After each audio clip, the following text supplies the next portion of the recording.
Cette livraison vous est offerte par le restaurant Le Plat d'Or à Brazzaville, cuisine africaine moderne et traditionnelle, cadre sympathique, salle VIP, ouvert 7 jours sur 7. Bonjour, c'est Alphonse Dongo, journaliste économique et financier du Congo-Brazzaville.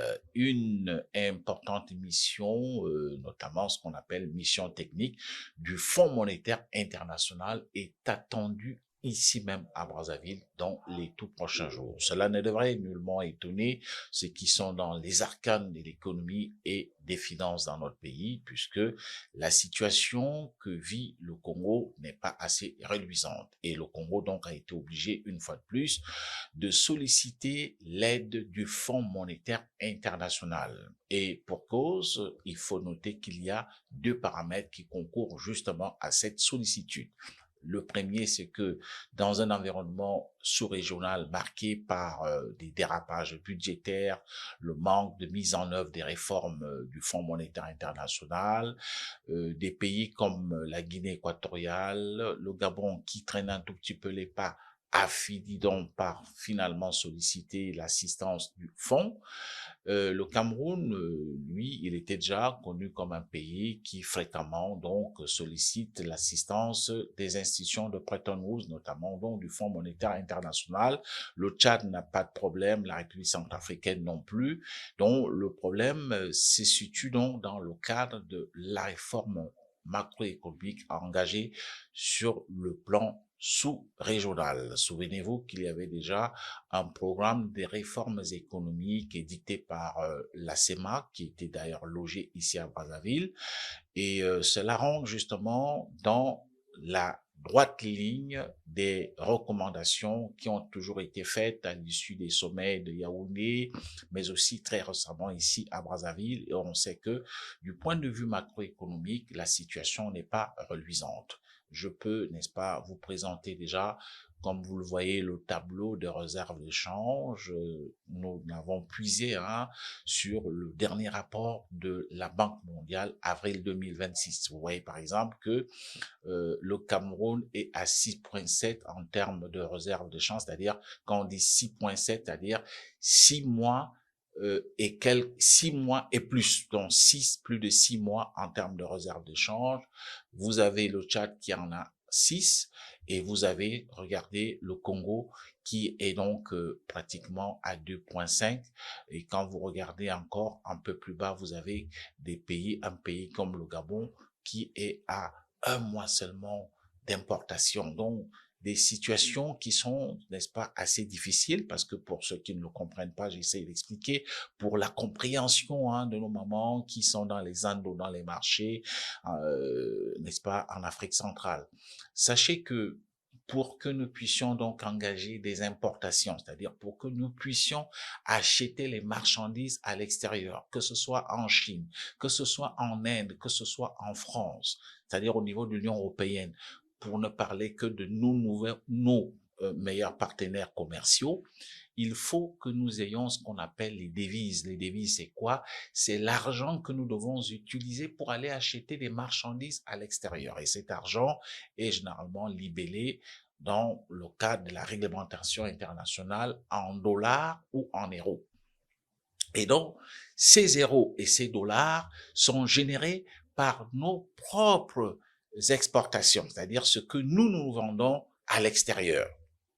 Et ce que nous vendons à l'extérieur, c'est quoi? C'est généralement du pétrole, c'est-à-dire les hydrocarbures, le pétrole, le gaz, du bois, la bauxite et d'autres produits encore que nous vendons justement à l'extérieur. Lorsque cet argent nous est payé, eh ben, une partie doit être réservée ou alors doit être gardée pour justement garantir nos importations.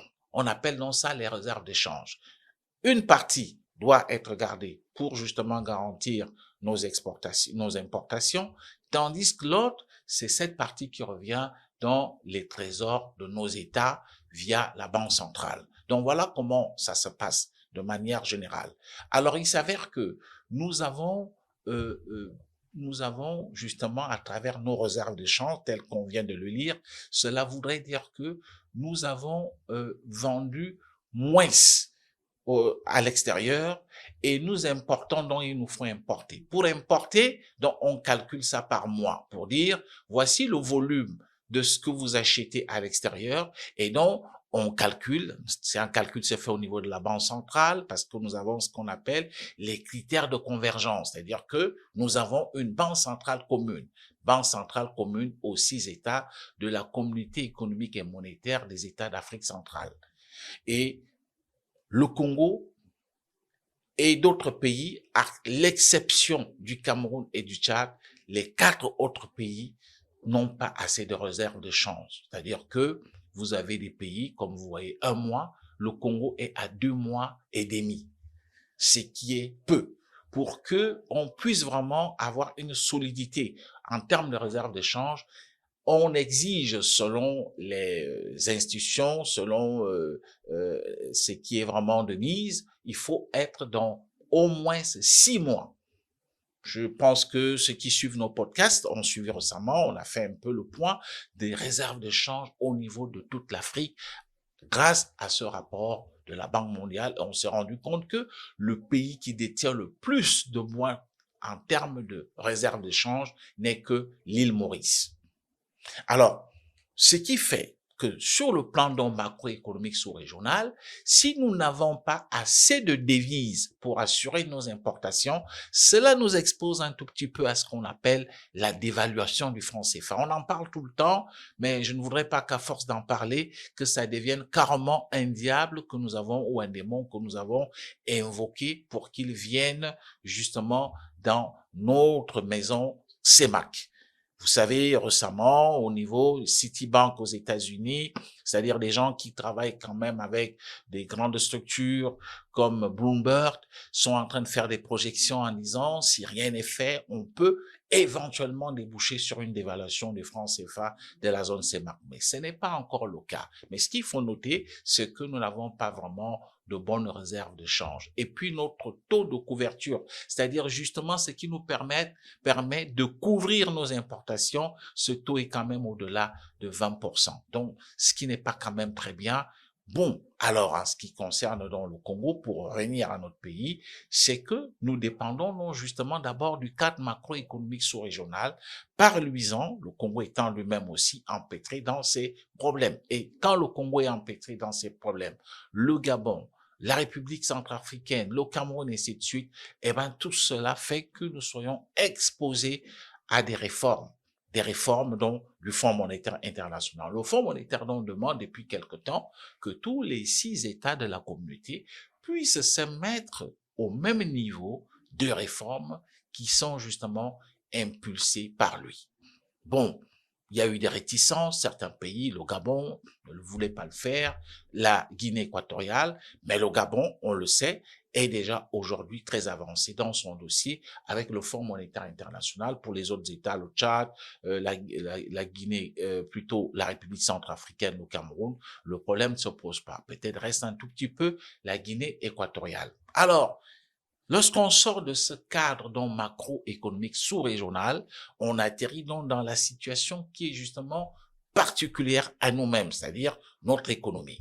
Pourquoi est-ce que le Fonds monétaire international revient après que nous avons eu à conclure et achever le premier programme qui était assis sur la facilité élargie de crédit et qui s'est achevé, comme vous le savez, en mars dernier. En mars, quand je dis mars dernier, c'est-à-dire mars 2025. Ce qui fait donc aujourd'hui quasiment 1 an. Et les gens ont cru que oui, puisque nous avons justement fini le programme de facilité élargie de crédit avec le Fonds monétaire international, que tout était fini. Non, le Fonds monétaire international, il faut qu'on se le dise, fonctionne selon ce que l'État voudrait justement engager comme réforme. Il vient, il vous dit, voici de quoi vous souffrez. Et voici ce que je vous recommande en termes de réformes. Bon, c'est à vous d'aller au rythme voulu par le Fonds monétaire international pour aller vraiment dans ce qu'on appelle l'assainissement total des finances publiques. Alors, on a fait ce premier programme lorsqu'on essaie d'interroger certaines personnes, il me semble que il y a des choses qui n'ont pas réellement été vraiment faites.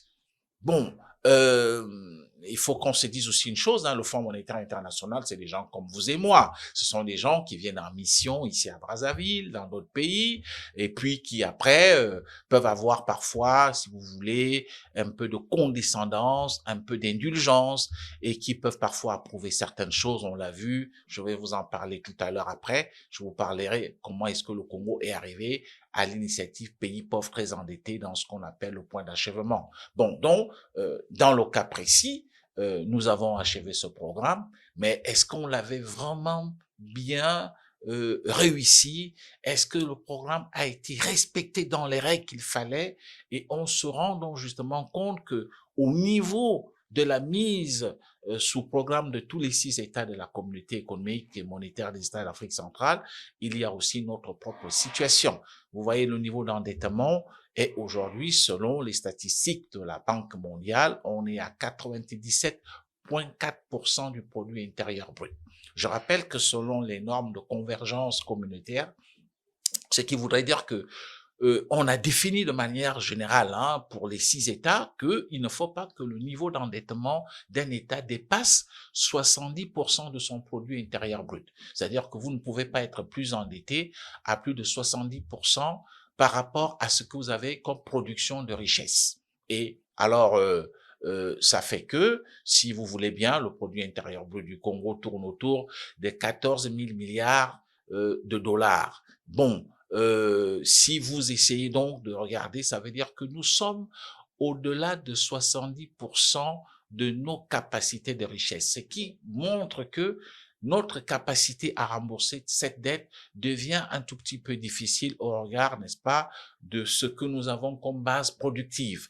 C'est pourquoi donc dans cette norme, nous sommes au-delà de justement les 70%. Je rappelle aussi qu'un pays comme le Gabon se trouve aussi, lui aussi, aujourd'hui de la norme, puisque le Gabon est quasiment à plus de 80%, lui aussi, en termes de niveau d'endettement. Et un autre pays qui inquiète un peu dans la sous-région, c'est la République centrafricaine qui est en train de galoper pour se retrouver aujourd'hui dans les encablures, s'il vous plaît, n'est-ce pas, de pratiquement 60%, c'est-à-dire 50%, un peu plus, ce qui n'est pas très bien. Le Cameroun aussi est en train d'arriver dans les encablures de 50%. Donc tout cela amène le Fonds monétaire international à voler à notre secours pour justement essayer d'assainir de manière générale le cadre macroéconomique sous-régional. Mais le Congo, la situation est telle que le niveau d'endettement, vous le voyez, tantôt il descend à 93% et puis il remonte, peut-être qu'au moment même où je vous parle, on ne sait pas si il se situe vraiment à 97,4% comme l'a indiqué le récent rapport de la Banque mondiale, notamment produit en avril 2026. Peut-être que, entre-temps, nous sommes encore nous endettés parce que le risque est que nous soyons dans des proportions inquiétantes qui vont certainement, pourquoi pas, à 100%, à 100% du PIB, voire même au-delà. Alors, je rappelle à toute fin utile que lorsqu'on suit le classement qui a été effectué par la Banque mondiale, c'est-à-dire par nos soins, nous avons examiné ce rapport de la Banque mondiale, le Congo est aujourd'hui considéré comme le 5e pays le plus endetté en Afrique, avec 97,4 en termes de niveau d'endettement par rapport au produit intérieur brut.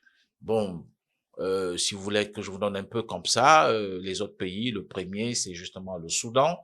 Le deuxième, c'est justement un pays comme le Sénégal. Vous avez la Zambie et vous avez Cabo Verde. Voilà, et le Congo en 5e position. Alors, il y a aussi le fait que les besoins de financement sont là, puisque nous allons tout le temps sur le marché des titres publics, sur ce marché des titres publics de la Banque centrale au niveau sous-régional, c'est-à-dire qui est quand même quelque chose de mieux, puisque là, vous n'êtes pas exposé aux fluctuations de taux de change, vous avez à aller sur le marché des titres publics pour emprunter en en monnaie locale, c'est-à-dire en francs CFA, et vous remboursez aussi en francs CFA. Mais sauf que ce marché devient de plus en plus saturé. Je vous rappelle que le Gabon est légèrement en avance aujourd'hui sur le Congo en termes des pays qui doivent le plus grand stock de dettes au niveau du marché des titres publics. Il y a donc, comme vous le constatez, cette situation très difficile. Le Congo obligé donc chaque fois de faire recours aux banques locales pour essayer, n'est-ce pas, de faire face à des charges incompressibles, c'est-à-dire par exemple payer les fonctionnaires.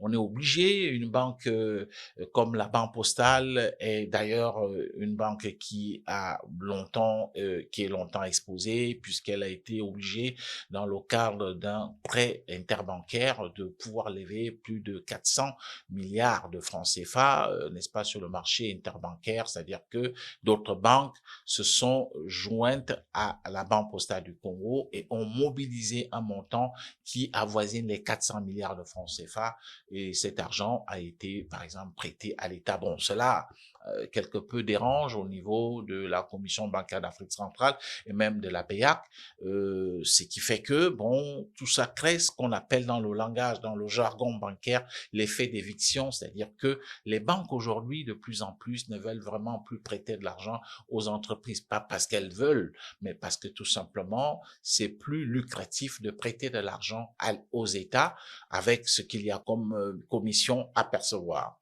Et donc, en ce qui concerne le Congo, la situation n'est pas assez reluisante.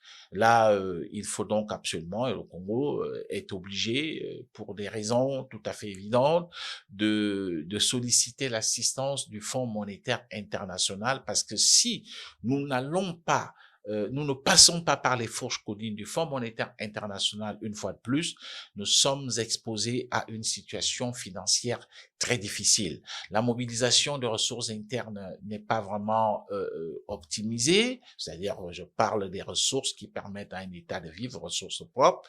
Les recettes au niveau des recettes pétrolières, c'est vrai que les gens disent oui, il y a eu sur le marché international le boom ou alors le boom, n'est-ce pas, des prix avec évidemment la crise qui se passe aujourd'hui entre les États-Unis et l'Iran.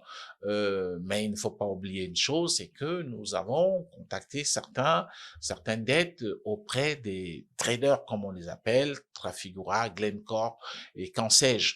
Et souvent, il y a des contrats que nous avons établis avec ces traders qui font que lorsqu'il y a donc remontée des cours comme c'est le cas actuel, c'est très difficile de savoir si le Congo en tire meilleur profit ou alors il y a une clause qui permet que nous puissions là aussi nous partager cette plus-value, si vous voulez, qu'on exprime ça ainsi. Alors, ça fait que quand vous suivez aujourd'hui au niveau de certains États, on vous dira qu'il y a des pays qui, par exemple, sont en train de publier ce ils sont en train d'engranger depuis que le brut a essayé d'augmenter. Prenons le cas, par exemple, d'un pays comme le Cameroun. Je lisais la presse avant d'être sur ce plateau et constaté que le Cameroun dit avoir déjà engrangé 180 milliards de francs CFA sur son brut en rapport avec la crise qui se passe aujourd'hui entre les États-Unis et l'Iran, notamment via le détroit d'Ormuz. Donc,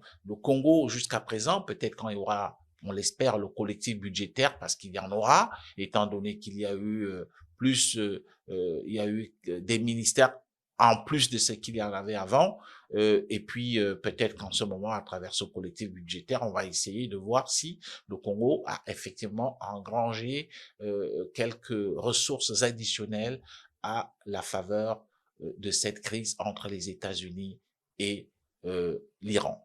Mais alors, si nous ne sollicitons pas le Fonds monétaire international, je le disais, on sera vraiment exposé davantage à un assèchement financier. Alors, qu'est-ce que cette mission vient faire?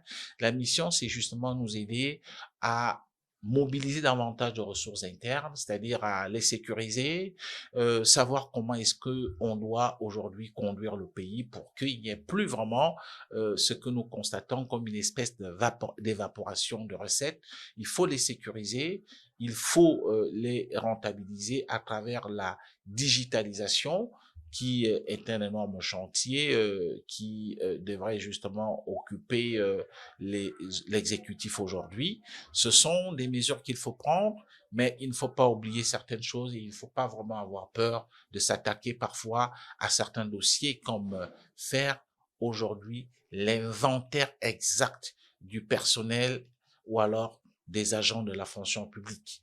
Parce qu'il y a des gens qui sont à l'étranger et qui perçoivent toujours leur salaire.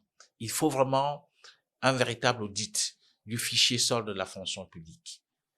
Il y en a même qui me disent parfois, est-ce qu'il ne faut pas aller au-delà du fichier aussi, pourquoi pas, solde, n'est-ce pas, de l'armée. Bon, ça c'est une question. Lorsqu'on veut vraiment mieux contrôler les finances, il faut y aller. Il y a aujourd'hui des experts comptables congolais qui peuvent bien faire ce travail, à essayer vraiment de mener un véritable audit, l'audit du fichier solde de la fonction publique, l'audit du fichier solde de l'armée, l'audit, n'est-ce pas, de la Caisse nationale de sécurité sociale, l'audit de la caisse des retraites des fonctionnaires pour savoir exactement combien de retraités nous avons, parce qu'il y en a qui sont déjà décédés, mais voilà, les pensions passent toujours et comment, il faut vraiment que tout cela soit bien tracé, il faut mener un véritable audit aussi sur les menus recettes, parce qu'il y a des structures qui génèrent des menus recettes et cet argent devrait en principe profiter à l'État au lieu que ces menus recettes soient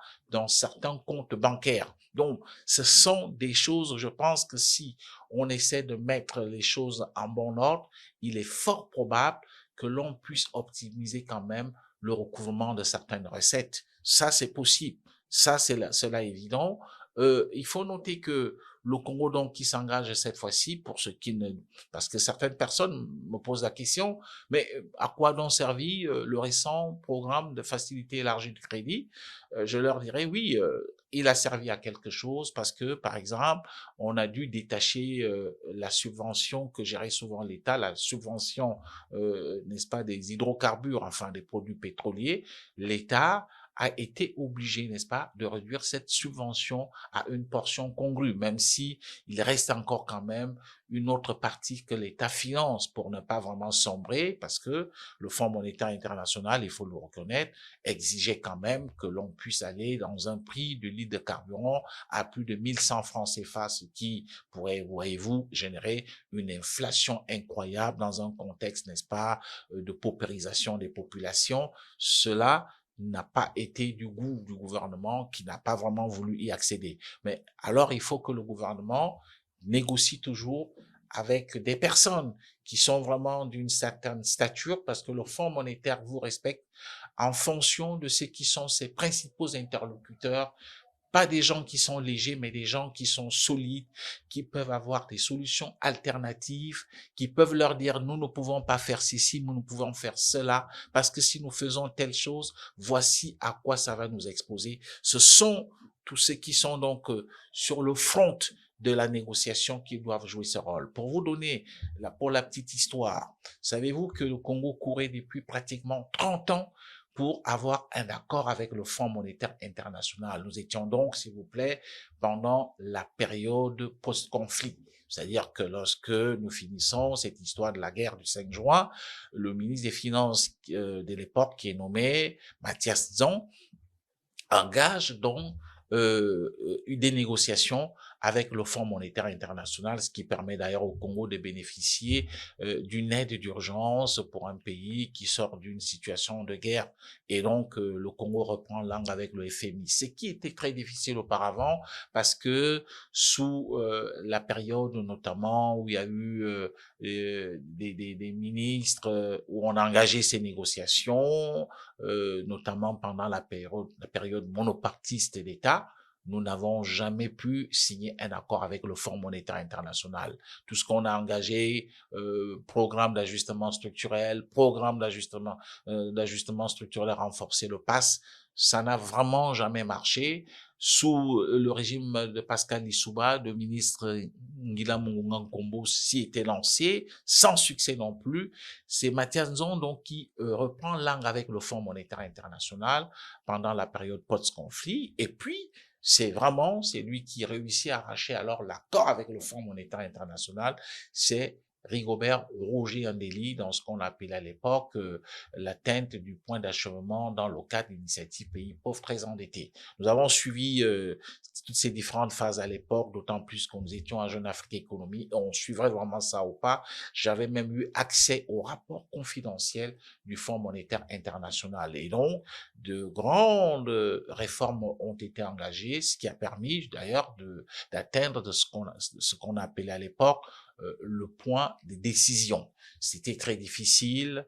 Le Congo y est parvenu avec tout ce que le Fonds monétaire international avait exigé, notamment il fallait l'audit externe des comptes de gestion de la Société nationale des pétroles du Congo. Le Fonds monétaire international rejetait le fait que il n'était pas pour lui possible de tenir compte de l'audit qui avait déjà été effectué au niveau interne par le cabinet KPMG. Voilà, cela a été rejeté par le cabinet KPMG, cabinet Ernst Young. Et puis finalement, voilà, on est arrivé dans ce qu'on appelle le point de décision. Le point d'achèvement, quand même, c'est une parenthèse. Là, ce n'est plus le ministre Andély qui est là, puisqu'il était sorti du gouvernement. Je vous rappelle que c'est plutôt le ministre Jean-Jacques Bouya et notamment donc Denis Ngokana, qui était le conseiller au pétrole à l'époque du président de la République. Ce sont eux qui ont pu conduire l'accord afin d'arriver dans ce qu'on appelle le point d'achèvement de l'initiative pays pauvres très endettés. Alors, il y avait quand même, il y a eu beaucoup de choses qui ont été dites à ce propos. Vous savez, on est dans la presse, on ne dit pas parfois tout, mais il semble que en ce moment, le Congo a dû mettre de gros moyens au point de s'adjuger les services de certains experts, y compris même quelqu'un qui était au Fonds monétaire international. Ça nous a permis d'arriver, n'est-ce pas, à cette initiative, à cette atteinte du point d'achèvement. Et puis, il y a eu une bouffée d'oxygène, comme vous le savez, beaucoup de dettes ont été effacées, on a envoyé certaines dettes dans ce qu'on appelle le contrat désendettement, et puis, bon, voilà, géré par la France, c'est ce qui a permis, n'est-ce pas, que certains travaux, comme notamment la corniche dans la partie sud de Brazzaville, sortent de terre parce que ce sont les fonds, comme on appelle, fonds PPTE. Donc, voilà comment est-ce qu'on a quand même pu, n'est-ce pas, sortir la tête hors de l'eau. Et puis, il y a eu ce grand boom pétrolier. On a malheureusement oublié tout ce qu'il y avait comme recommandation des institutions de Bretton Woods, soigner la qualité de la dépense, ainsi de suite. Bon, voilà, on s'est retrouvé dans une situation encore très difficile et on a pu, il faut le reconnaître, engager de nouvelles négociations avec le Fonds monétaire international. Parce que ce n'est pas parce que vous demandez au Fonds monétaire international que ça aboutit, hein. Il y a d'abord des préalables. Ces préalables, justement, c'est que on vous demande de mettre certaines choses en bon ordre. Et feu le Premier ministre Clément Mwamba à l'époque n'était pas parvenu parce que l'accord de facilité élargie de crédit n'avait pas été signé sous Clément Mwamba. Ça ne voudrait pas dire qu'il n'a pas fait ce qu'il était en droit de faire, mais c'est que le petit retard que nous prenions, c'est parce qu'il y avait, n'est-ce pas, des mesures que nous devrions respecter et à bonne date pour que nous on arrive à la signature de cet accord. Et finalement, c'est l'actuel Premier ministre, Anatole Kouliné-Makosso, qui y est parvenu en faisant que nous soyons donc capables de signer cet accord de facilité élargie de crédit. Et voilà, cet accord avec justement la mise en œuvre de certaines réformes. Maintenant, on est arrivé à cette à la fin, notamment donc en mars 2025. La question donc, c'est de savoir est-ce que on a vraiment respecté certaines choses, certaines réformes, certaines exigences. Est-ce qu'il n'y a pas eu un coup de pouce, encore une fois, du FMI, et que bon, on a peut-être bâclé notre programme parce que la question parfois mérite d'être posée. Je dirais non. Au niveau du Fonds monétaire international, on se montre très exigeant. Ça ne manque jamais, hein. Il y a déjà eu au Sénégal, on se souvient de cette histoire d'un expert du FMI qui avait reçu une grosse mallette Tout le monde connaît l'histoire. Au Congo, est-ce qu'on a on a eu à avoir ce genre de situation? Je ne puis le dire parce que un journaliste ne peut que dire ce qui est factuel. Mais à l'observation ou alors d'après ce qu'on a comme murmure, on a l'impression que nous nous amusons chaque fois que nous atteignons un objectif avec le FMI. Dès que cela est atteint, on revient dans ce qu'on appelle la grande pagaille. La grande pagaille qui nous reconduit donc aujourd'hui dans cette situation. Alors, le Fonds monétaire, ça ne voudrait pas dire que cette mission technique qui arrive, c'est pour signer déjà le programme. Non, la mission technique arrive, essaye de faire des observations et vous demande de respecter certaines mises en œuvre, certaines choses. Nous les respectons. Le FMI constate que nous respectons ces choses dans le chronogramme qui a été prévu. Je peux imaginer, il y a par exemple le fait qu'on doit se séparer de certaines entreprises. Par exemple, ça peut être KVC, la Congolaise des eaux. Enfin, aller vers des privatisations. Et il faut avoir des gens solides qui discutent, qui défendent ces dossiers. Bon, qu'est-ce qu'il faut faire d'autre pour essayer, n'est-ce pas, de réduire la dépense? Ce sont des choses, le FMI vient mettre sur la table et essayer de vous amener à avoir plus de ressources. Parce que quand vous avez plus de ressources, ça vous permet de payer les dettes. Si vous n'en avez pas assez, alors le pays peut se retrouver dans ce qu'on appelle l'asphyxie financière. Et donc, je pense le gouvernement va entrer dans ce qu'on appelle la période d'austérité. Nous tous, on va se serrer la ceinture. N'oubliez pas aussi une chose, c'est que le Fonds monétaire international, entre-temps, a revu notre taux de croissance à la baisse. Au lieu de 5,3% qui était prévu par le comité national d'économie qui a tenu, n'est-ce pas, une réunion entre-temps, ou alors d'après les projections budgétaires qui le situaient quasiment à 3,6, 3,5%, eh ben, notre taux de croissance a été revu à la baisse par le Fonds monétaire international, tenant compte de la conjoncture internationale, et c'est maintenant 2,8%, ce qui voudrait donc dire que nous devrions en principe donc revoir notre budget, même si on attend un collectif qui va arriver, un collectif budgétaire, bien sûr. Mais en même temps, nous devons aussi noter que on sera obligé, franchement, de se faire violence. Et ça, je ne pense pas que tenant compte aujourd'hui de notre situation, ce sera des mesures cosmétiques. Il y aura des mesures qui seront vraiment des mesures très difficiles. Peut-être même, pourquoi pas alors, demander à l'État de débrancher totalement l'enveloppe qui est consacrée à la petite partie de subventions qui reste sur les produits pétroliers. Et c'est maintenant à nos dirigeants, au ministre des Finances, au Premier ministre, d'être vraiment, comme on dit, des gens convaincants qui sont sur le front de la défense, parce qu'il faut savoir qu'est-ce qu'on doit accepter comme décision ou ce n'est même pas une recommandation, c'est un euphémisme, comme décision du Fonds monétaire international en tenant compte de la réalité sociale et économique des populations et en tenant compte aussi de la mise en œuvre, n'est-ce pas, du projet de société pour lequel le président de la République, Denis Sassou Nguesso, vient d'être réélu. Alors tout cela s'annonce certainement, comme on dit, disait souvent notre excellent confrère Ghislain Joseph Gabiot, comme si on était au stade Massamba Débat, ça s'annonce vraiment, comme on dit, ça sera du Tao Tao.